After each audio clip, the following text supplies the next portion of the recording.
तो मोदी कैबिनेट का बड़ा फैसला भी आपको बता देते हैं। पेपर लीक संशोधन को कैबिनेट की मंजूरी मिल गई है। सार्वजनिक परीक्षा कानून संशोधन मंजूर। पेपर लीक पर 10 साल की सजा का प्रावधान होगा।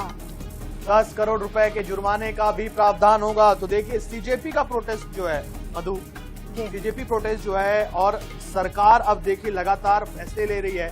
हो सकता है कि ये दबाव हो, जैसे कि कुछ लोग कह रहे हैं, लेकिन ये जो भी हो रहा है ये सही हो रहा है। अब देखिए 10 करोड़ रुपए के जुर्माने का भी प्रावधान होगा यदि कोई पेपर लीक में शामिल अपराधी पाया जाता है। तो बिल्कुल ये बहुत अच्छी पहल सामने निकल कर आई है और इससे निश्चित तौर पे पेपर लीक जैसी घटनाओं पर प्रेशर भी बढ़ेगा और इस तरह की जो आपराधिक घटना होती है 10 करोड़ रुपए का जुर्माना उसे भरना पड़ेगा, 10 साल की सजा होगी। तो ये बहुत ही अच्छे तरीके से जो संशोधन कानून पर ये बात कही जा रही है, पेपर लीक पर 10 साल की सजा का प्रावधान, 10 करोड़ रुपए के जुर्माने का भी प्रावधान होगा। कहीं ना कहीं ये जो प्रदर्शन है ये शिक्षा व्यवस्था के लिए जिस तरीके से खड़ा हुआ था वो ये सकारात्मक असर उसका ये दिखाई देता है। बिल्कुल, प्रदर्शन में ठीक है हिंसा हुई, लेकिन अगर इस प्रदर्शन की वजह से ये सारी चीजें हो रही हैं जो कि स्टूडेंट्स के हक में है तो ये वाकई अच्छा है और ये मोदी कैबिनेट का बहुत अहम निर्णय है।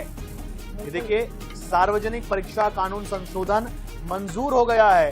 पेपर लीक पर अगर आप दोषी पाए जाते हैं तो 10 साल की सजा आपको अब हो सकती है और आपको 10 करोड़ रुपए का जुर्माना तक देना पड़ सकता है। तो मोदी कैबिनेट का ये बड़ा फैसला, पेपर लीक संशोधन को कैबिनेट की मंजूरी मिल गई है।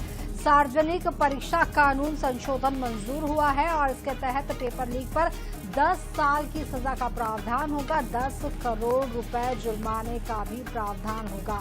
तो बड़ी खबर है इस वक्त और ये सीजेपी का जो प्रदर्शन लगातार किया जा रहा था उस पर ये एक सकारात्मक असर, सकारात्मक एक कहना चाहिए कि जो चाह रहे थे शिक्षा प्रणाली के लिए जितनी मजबूत बनानी चाहिए और निश्चित तौर पर ऐसे गैंग, ऐसे लोग जो पेपर लीक करने पर तुले रहते हैं, जो छात्रों के भविष्य के साथ खिलवाड़ करने की कोशिश करते हैं, जिसके कारण कई बच्चों ने अपनी जानें दे दी, इस तरह के मामलों पर अगर इस तरह के कानून का दबाव जब पड़ेगा तो निश्चित तौर पर इसका असर शिक्षा व्यवस्था की गुणवत्ता सुधारने पर नजर आएगा।